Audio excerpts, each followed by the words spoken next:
श्री स्वामी समर्थ. नमस्कार मित्रांनो, आज आपण पाहणार आहोत डिसेंबर 2025 साठी मीन राशीचे राशी भविष्य.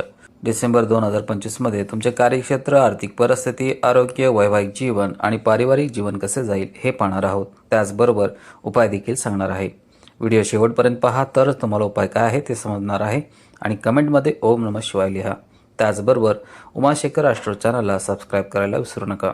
डिसेंबर 2025 च्या मासिक राशी भविष्यानुसार मीन राशीसाठी हा महिना चढ उतारांनी भरलेला असेल. गुरु 5व्या घरात, कर्क राशीत, बुध 8व्या घरात तुळ राशीत आणि सूर्य, मंगळ आणि शुक्र 9व्या घरात वृश्चिक राशीत असतील. राहू 12व्या घरात, केतू 6व्या घरात आणि शनी 1ल्या घरात महिनाभर असेल.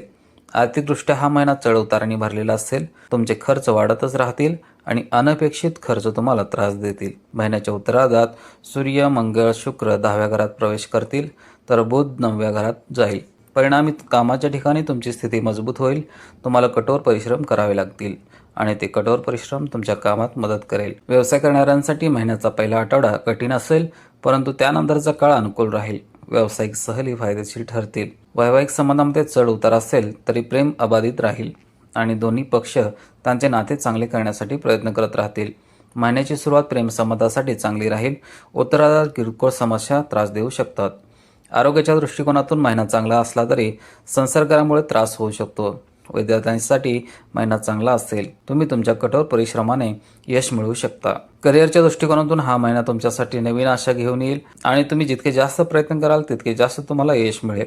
केतू संपूर्ण महिना 6व्या घरात राहील, तर 6व्या घराचा स्वामी सूर्य महिन्याच्या सुरुवातीला मंगळ आणि शुक्रासह 9व्या घरात असेल आणि 16 तारखेपासून 10व्या घरात प्रवेश करेल. महिन्याच्या उत्तरार्धात मंगळ 7व्या स्थानापासून 10व्या स्थानावर आणि शुक्र 20व्या स्थानापासून 10व्या स्थानावर प्रवेश करेल. दरम्यान गुरुग्रह वक्री गतीने 4थ्या घरापासून 4थ्या घरात प्रवेश करेल आणि तिथून 10व्या घरावर दृष्टी टाकेल. या व्यतिरिक्त 1ल्या घरात स्थित शनी संपूर्ण महिनाभर 10व्या घराकडे पाहिल. त्यामुळे तुमचे लक्ष तुमच्या कामावर राहील. तुम्ही खूप मेहनत कराल आणि तुमचे प्रयत्न वाढवाल, ज्यामुळे तुम्हाला तुमच्या कामात यश मिळेल. तुम्हाला उच्च स्थान मिळू शकते, ज्यामुळे तुम्हाला यश मिळेल. तुम्हाला कामावर उच्च स्थान देखील मिळू शकते आणि तुमच्या उत्पन्नातही वाढ होऊ शकते. 7व्या घराचे स्वामी 8व्या घरात असल्याने व्यवसाय करणाऱ्यांसाठी महिन्याची सुरुवात थोडी कठीण जाईल. तसेच 6व्या घरापासून बुध 9व्या घरात प्रवेश करेल, ज्यामुळे तुमच्या व्यवसायात प्रगती होईल. व्यावसायिक सहली देखील फायदेशीर ठरतील. लांब प्रवास तुमच्या व्यवसायात फायदा आणतील आणि व्यावसायिक भागीदारासोबत तुमचे संबंध देखील सुधारतील, ज्यामुळे तुम्हाला चांगला नफा मिळेल. तुमच्या आर्थिक परिस्थितीचा विचार करता हा महिना तुमच्यासाठी चढ उतारांनी भरलेला असेल. राहू संपूर्ण महिन्यात 12व्या घरात असेल, ज्यामुळे तुमचे खर्च अनपेक्षितपणे वाढतील. तुम्हाला हे का समजणार नाही की आणि तुम्ही अनावश्यक खर्चातही गुंतून राहाल. तुम्ही अनावश्यक गोष्टीवर खर्च कराल, ज्याचा तुम्हाला नंतर पश्चाताप होऊ शकतो. म्हणून तुम्ही तुमचे पैसे योग्यरित्या व्यवस्थापित करण्यावर लक्ष केंद्रित केले पाहिजे, अन्यथा तुमची आर्थिक परिस्थिती बिघडू शकते आणि तुम्हाला त्रास देऊ शकते. महिन्याच्या सुरुवातीला 11व्या घरात गुरुचा प्रभाव तुमच्या उत्पन्नात वाढ करेल आणि योग्य मार्गाने पैसे वाहून नेण्याची संधी निर्माण करेल. त्यानंतर 4 तारखेला गुरु मागे जाईल आणि 4थ्या घरात प्रवेश करेल, ज्यामुळे तुम्हाला वडिलोपार्जित भूमीतून फायदा होईल. 7व्या घरातून मंगळ, 16व्या घरातून सूर्य आणि 20व्या घरातून शुक्र 10व्या घरात जातील, ज्यामुळे तुमच्या कामाच्या वातावरणात प्रगतीसाठी चांगल्या संधी निर्माण होतील. यामुळे तुमच्या आर्थिक परिस्थिती काही प्रमाणात समृद्धी येईल, परंतु तुम्हाला अनावश्यक खर्चापासून सावध राहावे लागेल, कारण ते डोकेदुखी बनू शकतात. डिसेंबर मासिक राशी भविष्य 2025 नुसार आरोग्याच्या दृष्टिकोनातून हा महिना चढ उतारांनी भरलेला असेल. तुमच्या आरोग्यात महिनाभर चढ उतार येतील, म्हणून तुम्हाला बदलत्या हवामानाकडे लक्ष द्यावे लागेल, कारण त्यामुळे शारीरिक समस्या देखील उद्भवू शकतात. केतू संपूर्ण महिनाभर 6व्या घरात असेल, त्यामुळे कोणत्याही समस्या ओळखणे कठीण होईल. त्याचे निदान करण्यासाठी किमान 2 तपासणी करावी लागेल. तुम्हाला काही प्रकारच्या संसर्गाची, विशेषतः पोटाच्या संसर्गाची शक्यता असू शकते. 4थ्या घरापासून गुरुग्रह 4थ्या घरात मागे जाईल. सूर्य, मंगळ आणि शुक्र ग्रहाच्या प्रभावामुळे महिन्याच्या उत्तरार्धात तुमचे आरोग्य थोडे सुधारेल, परंतु पित्ताशी संबंधित समस्या त्रास देऊ शकतात. गुडघेदुखी आणि सांधेदुखी तुम्हाला त्रास देऊ शकते. छातीत संसर्ग देखील तुम्हाला त्रास देऊ शकतो आणि अशुद्ध पाण्यामुळे होणाऱ्या समस्या देखील समस्या निर्माण करू शकतात. म्हणून तुम्हाला या सर्व समस्याकडे विशेष लक्ष द्यावे लागेल. अपचनाची आम्लता कमी करण्यासाठी आणि तुमचे आरोग्य राखण्यासाठी भरपूर शुद्ध पाणी प्या आणि भरपूर आरोग्यदायी पेय प्या. जर तुम्ही प्रेमसंबंधात असाल तर महिन्याची सुरुवात तुमच्यासाठी खूप चांगली असेल. गुरुग्रह 5व्या घरात राहील, ज्यामुळे तुमचे नाते अधिक अर्थपूर्ण होईल.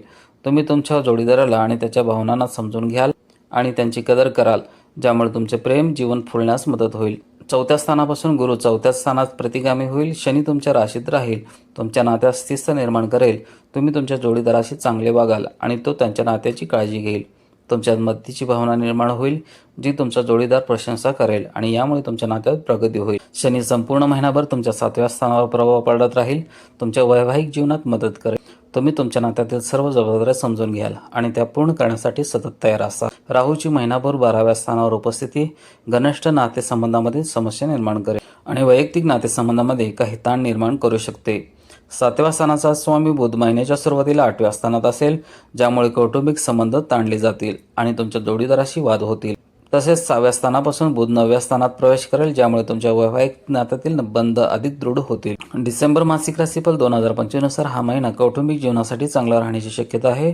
2ऱ्या स्थानाचा स्वामी मंगळ महिन्याच्या सुरुवातीला 9व्या स्थानात असेल आणि तिथून तुमच्या 12व्या स्थानावर, 3ऱ्या स्थानावर आणि 4थ्या स्थानावर दृष्टी देईल. त्यानंतर तो 7व्या स्थानापासून तुमच्या 10व्या स्थानावर जाईल, तुमच्या 1ल्या, 4थ्या आणि 5व्या स्थानावर दृष्टी देईल, ज्यामुळे तुमच्या कौटुंबिक जीवनात काही अशांतता निर्माण होईल. तसेच तुम्हाला तुमच्या कुटुंबातील सदस्याबद्दल प्रेम वाटेल आणि त्यांच्याप्रती तुमचे कर्तव्य चांगल्या प्रकारे पार पाडाल.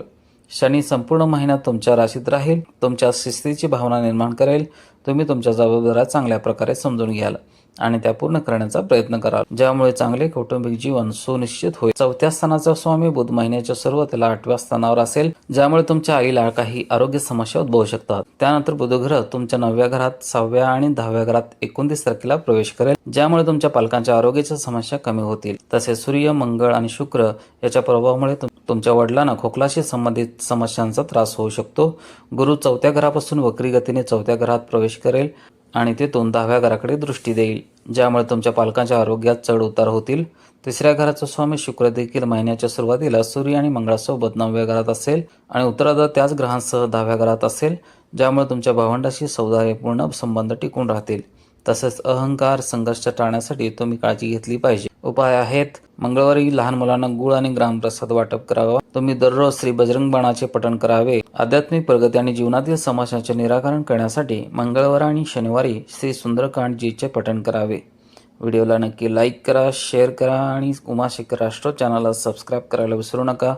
पुन्हा भेटू अशाच एका आध्यात्मिक आणि प्रेरणादायी माहितीच्या व्हिडिओसह. जय हिंद, जय महाराष्ट्र.